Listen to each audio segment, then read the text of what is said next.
지난 시간에는 하나님의 형상에 대해서 우리가 말씀을 나누었습니다. 기억하시나요? 하나님께서 사람을 지으실 때 띄워보실까요? 하나님의 형상, 체렘, 그리고 하나님의 모양은 뭐라고 그랬죠? 데무트로 창조하시고 그 코에 생기를 불어넣으심으로, 생기는 하나님의 숨이라고 그랬어요. 하나님의 숨을 흙에다가 불어넣으시니까 사람이 생명이 된지라. 그래서 우리는 하나님의 숨을 받은 존재들, 그래서 우리는 너무나 특별한 존재입니다. 우리 인사 한번 나눌까요? 당신은 특별한 존재입니다. 당신은 존귀한 존재입니다. 아멘이십니까? 우리 말씀 잘 기록하고 있죠? 우리 한번 들어보실 거 제가 확인 안 했는데 말씀 노트 다 들어보세요. 예, 감사합니다. 자, 이렇게 인간을 특별하게 창조하신 하나님이 인간에게 사명을 주셨어요. 무슨 사명이냐? 자, 창세기 1장 28절 보실까요? 1장 28절 이렇게 돼요. 생육하고 번성하고 땅에 충만하고 땅을 정복하고 모든 만물들을 다스리라는 사명을 주셨어요. 이걸 다시 말하면 하나님이 우리에게 통치권을 위임해 주셨다. 우리가 이 세상을 다스릴 수 있도록 위임해 주셨다, 이런 말씀을 드렸습니다. 자, 그런데 오늘 이제 말씀을 들어가는데, 하나님이 우리에게 위임하신 통치권은 인간이 자기 마음대로 자기 내키는 대로 통치권을 마구 휘두르는 것이 아니고, 이 인간이 세상을 통치하고 다스릴수록 하나님의 통치가 우리의 통치를 통해서 드러나도록 하는 것이 하나님이 우리들에게 맡기신 위임하신 통치권이다. 아멘이십니까? 이것을 창조신앙하고, 지난주 창조신앙하고 연결시키면 창조의 원리가 잘 드러나도록 다스리는 것이 하나님이 원하시는 다스림이다. 이것을 위해서 하나님께서 인간에게 사명을 주신 거예요. 다 허락해 주신 거예요. 자, 그러나 이 인간이 범죄함으로 이걸 오해합니다. 오해해가지고 생육하고 번성하고 땅에 충만하고 땅을 정복하고 땅을 다스리라는 이 명령을 인간의 욕망을 번성하게 만들어버렸어요. 인간의 이기적인 생각들이 충만하게 만들어버렸어요. 탐욕을 가지고 막 이 땅을 정복하는 거예요. 자기 것인 양, 자기의 욕심과 이런 교만한 태도를 가지고 사람을 다스리는 겁니다. 그러니까 사람 속에서 인격이 무시되고 굉장히 큰 고통을 받는 거예요. 하나님이 창조하신 세상이 인간에게 위임했는 그것으로부터 점점 무너지기 시작했다는 겁니다. 하나님이 만드신 피조 세계가 고통을 당하고 있더라. 자, 오늘은 사진을 많이 보여드릴 텐데요, 이해를 돕기 위해 가지고 사진을 한번 보여주실까요? 자, 지금 보시는 사진은 필리핀에서 발견된 사진인데 15배나, 이쪽에 고래가 15배나 되는 고래인데 고래 사체입니다. 저 뱃속에 보니까 뭐가 많이 들어있죠? 플라스틱 얼마 정도 들어있을 줄 알아요? 23kg가.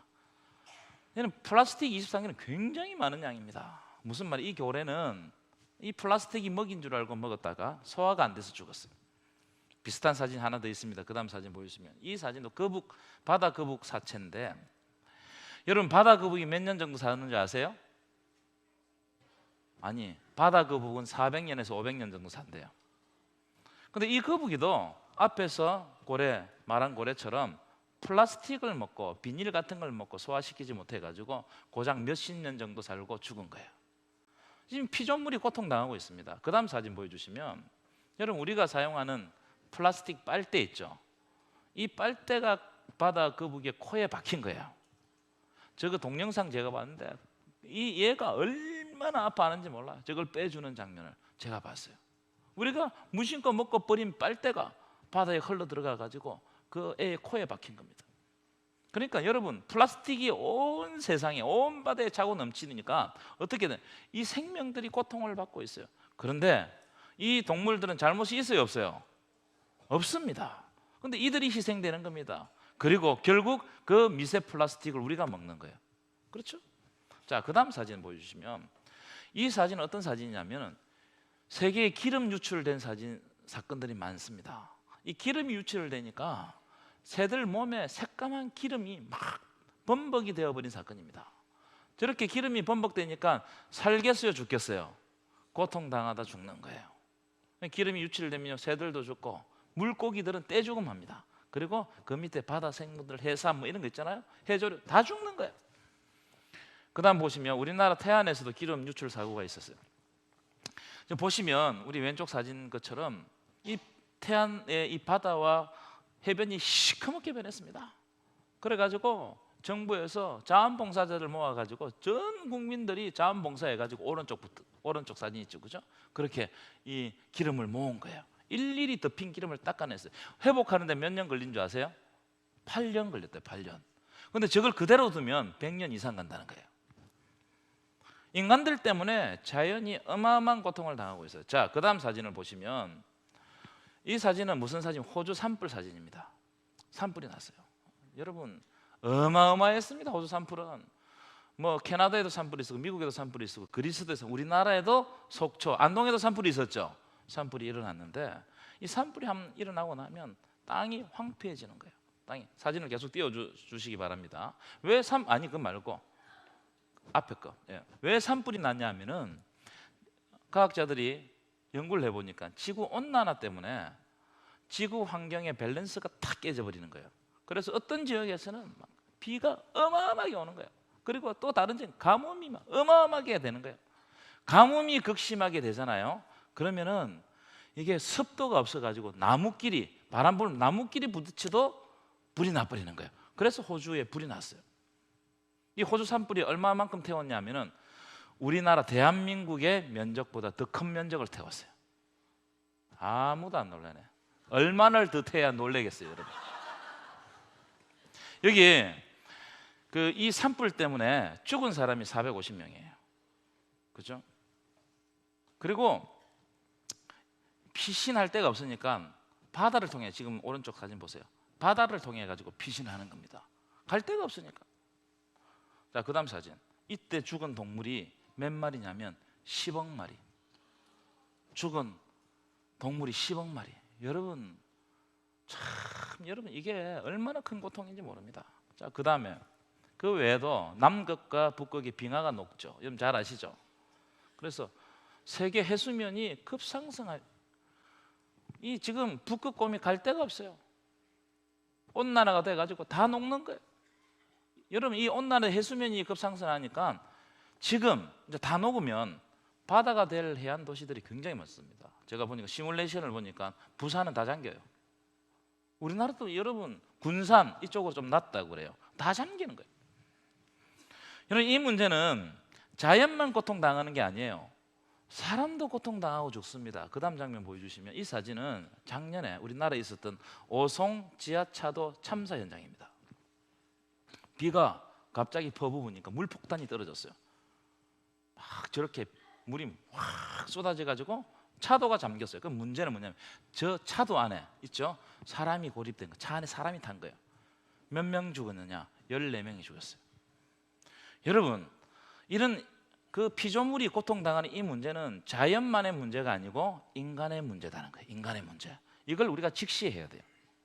무슨 말이냐? 하나님이 창조하신 세계를 인간의 욕심과 욕망을 가지고 자기 마음대로 사용하다 보니까 자연이 고통을 당하고, 자연만 고통을 당하는 것이 아니고 결국 인간도 엄청난 고통을 당하더라는 거예요. 왜냐하면 하나님이 이 땅을 창조하신 창조의 원리대로 다스리지 않기 때문에, 창조의 원리가 안 드러나는 거예요. 인간의 욕심 때문에. 여러분 이런 말 많이 들어보실 거예요. 지구 온도가 지금부터 1.5도만 높아지면 지구에 생존하는 사람이 거의 없을 것으로 예상된답니다. 아세요 여러분? 그런데 이 일이 남의 일이 아니고 여러분들이 살아있을 때 닥칠지도 모른다는 거예요. 좀 심각합니다. 심각해요. 자, 오늘 주부를 한번 보실까요? 오늘 제목이 뭐죠? 다시 한번 더. 오늘 제목이 뭐죠? 피조물이 탄식하고 있다는 거예요. 피조물이. 자, 22절 읽어보겠습니다. 시작. 피조물이 다 이제까지 함께 탄식하며 함께 고통을 겪고 있는 것을 우리가 아느니라. 하나님이 만드신 피조물들이 탄식하고 있고 함께 고통을 당하고 있다는 겁니다. 탄식하다는 말을 제가 찾아보니까 진통을 겪다, 신음하다 이런 뜻입니다. 하나님이 만드신 피조물들이 진통을 겪으면서 막 신음하고 있는, 살려달라고 신음하고 있는 거예요. 왜냐하면 하나님이 창조하신 창조의 원리가 다 무너져버리고 인간의 주장, 인간의 욕심이 온 세상에 가득 채워버렸기 때문입니다. 여러분 욕심이 가득 차면요 여러분 다 가지면 행복할 것 같죠? 절대로 행복하지 않습니다. 오히려 가지면 가질수록 불행해요. 여러분 한번 이 세상을 한번 보세요. 인간들이 만들고 개발한 모든 것들은 인간의 삶을 너무나 편리하게 만들어주고 윤택하게 만들어줬습니다. 그래서 지금 시대에 있잖아요. 인류가 살아왔던 역사 속에서 지금 현재가 가장 잘 살고 윤택하게 사는 거예요. 여러분 불만 가지지 마세요. 가장 잘 살고 있어요. 그런데 과연 그럴까? 과연 저는 그렇지 않다고 생각해요. 여러분 가만히 보시면 인간이 개발하고 만든 것들이 어떤 면에서는 인간을 편리하게 만들기도 하지만 어떤 면에서는 인간을 위협해요. 그렇죠? 왜? 겨울에 여러분 너무 따뜻하게 지내죠. 집에 가면 따뜻하게, 교회 와도 따뜻하게 만들어주고, 여름에는 시원하게 만들어주죠. 그러니까 이 에너지가 얼마나 많이 들어가는지 몰라요. 그러니까 지구가 자꾸 뜨거워지는 겁니다. 에너지를. 그래서 교회는 조금 덥다 생각할 줄로 지내야 돼요. 이걸 우리가 지켜야 돼요. 여러분 집도 마찬가지예요. 자동차 다 마찬가지예요. 비행기, 배, 보일러, 여러분 좋아하는 보일러, 공장, 이런 것들이 자연을 해친단 말이에요. 특히 사람들이 많이 먹는 고기까지 너무나 많은 에너지를 발산한다는 겁니다. 여러분 가축을 기르잖아요. 그들이 내뿜는 이산화탄소가 얼마나 많은지 몰라요. 현재 인류가 지금까지 살았던 인류보다 현재 인류가 고기를 너무 좋아하니까 가축을 마치 공장에서 찍어내듯이 막 길러내는 겁니다. 그러니까 분뇨를 비롯해 가지고 이산화탄소들이 엄청나게 뿜어져 나온다는 거예요. 고기 좋아하시는 분들 반성하세요. 진짜입니다. 그래서 전염병이 생긴단 말이에요. 전염병이 계속 여러 가지 질병들이 지구에 가득 차 있습니다. 하나님이 만든 피조 세계가 인간의 욕심으로 말미암아 망가지고 있다는 거예요. 자, 오늘 저는 두 가지 말씀을 여러분들에게 권면을 드리고 말씀을 마칠까 합니다. 첫째, 띄워보실까요? 피조물의 탄식 소리에 귀를 기울여라. 뭐 어떻게 하라고요? 피조물의 탄식 소리에 귀를 기울여라. 여러분 지구가 많이 아파요. 많이 아픕니다. 여러분 지구가 아프다는 것은 우리도 아플 수 있다 이 말이에요. 우리도 아플 수 있다. 코로나 같은 전염병이 또 올 수 있다는 거예요. 하나님이 만드신 피조물 세계가 신음하고 있어요. 여러분 기독교의 구원은 사람만 구원받는 게 아닙니다. 나만 예수 잘 믿고 나만 천국 가면 되는 것이 아니다는, 성경은 그렇게 가르치고 있지 않아요. 기독교의 구원은 하나님 나라가 이 땅에 임하는 거예요. 하나님 나라가 어디로 임한다고요? 이 땅에 임한다는 거예요. 한 군데 찾아 읽어보겠습니다. 계시록 21장 2절입니다. 계시록 21장 2절 제가 읽어드릴게요. 내가 또 봄에 거룩한 성 새 예루살렘이, 하나님 나라예요. 새 예루살렘이 어떻게 한다고요? 하나님께로부터 하늘에서 이 땅으로 내려왔다는 거예요. 그러니까 하나님 나라는 죽어서만 가는 나라가 아니다. 물론 우리가 죽으면 천국 가요. 그런데 성경에 기록된 하나님의 나라는 역사의 마지막 날, 주님 재림하는 날, 하나님 나라는 이 땅에 내려와서 이 땅을 하나님 나라로 만드는 것이 하나님의 계획이에요. 그래서 이 땅은 온전한 하나님 나라가 될 땅이란 말이에요. 하나님 나라가 이 땅에서 완성되는 겁니다. 그래서 하나님이 주신 이 땅은 하나님 나라가 임할 땅이기 때문에 너무나 소중하다는 거예요. 이걸 우리가 알아야 된다. 그렇기 때문에 하나님의 창조의 질서가 잘 드러나도록 관리를 잘해야 되는 거예요. 잘 보살펴야 되는 거예요. 자, 로마서 8장 19절 굉장히 중요한 말씀이라고 생각합니다. 한번 읽어볼까요? 19절 로마서 8장 19절 없습니까? 함께 읽겠습니다. 시작. 피조물이 고대하는 바는 하나님의 아들들이 나타나는 것이. 여러분 피조물들은 하나님의 창조의 원리를 깨닫고 실천할 하나님의 아들들, 하나님의 백성들이 등장하기를 고대하고 기다리고 있다는 거예요. 그건 누구예요 여러분? 바로 예수 믿는 사람, 우리들이란 말이에요. 하나님께서 이 세상의 만물들을 사랑하고 있다는 것을 아는 하나님의 아들들이 나타나서 창조 세계를 회복시켜 주기를 피조물들은 기대하고 있다는 거예요. 그럼 이걸 우리가 깊이 새겨야 됩니다. 여러분 자연을 아끼고 사랑하는 것은 하나님의 뜻을 이루는 것입니다. 아멘이십니까? 그래서 제가 오늘 설교 시간에 우리가 조금만 신경 쓰면 지킬 수 있는 7가지 실천 사항을 여러분들에게 소개하고자 합니다. 띄워보실까요? 자, 첫 번째로는 여름에 너무 시원하게 하지 말아라. 겨울에 너무 따뜻하게 하지 말아라. 여름에는 덥고 겨울에는 춥게 지내라. 제안합니다.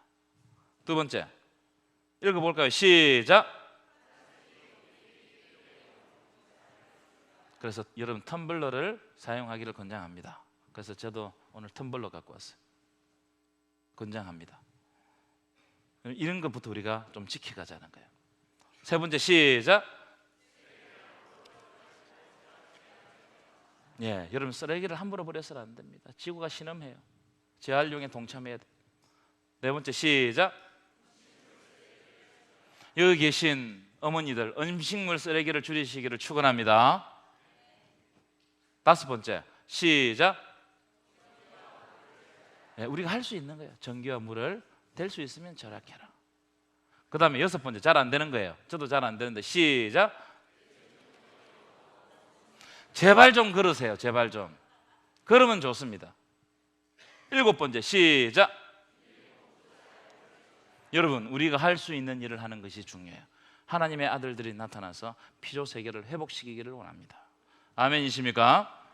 두 번째 합력해서 선을 이루라. 협력이 아니고 합력입니다. 합력해서. 자 8장 26절 읽어볼까요? 시작. 이와 같이 성령도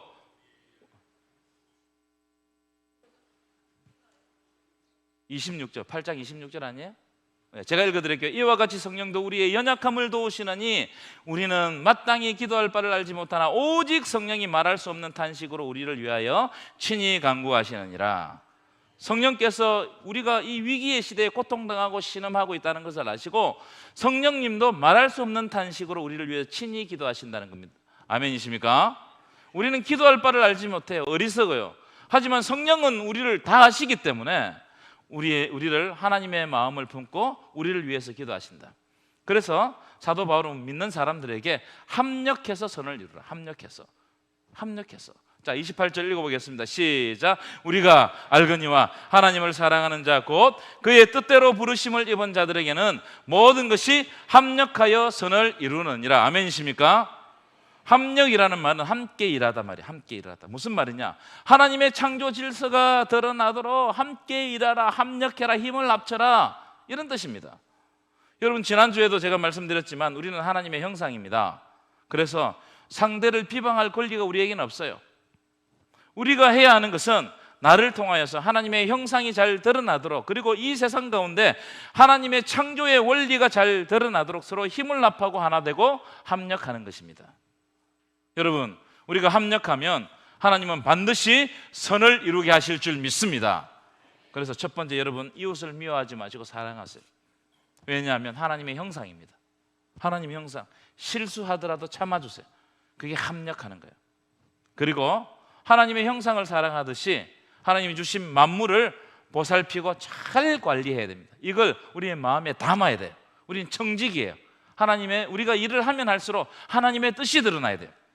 여러분 이 땅은 우리 땅이 아닙니다. 하나님이 주신 땅입니다. 그리고 하나님 나라가 임할 땅이에요. 그렇기 때문에 이 땅을 잘 보관하고 관리해야 돼요. 이 일에 협력하는 저와 여러분 되시기를 간절히 축원합니다.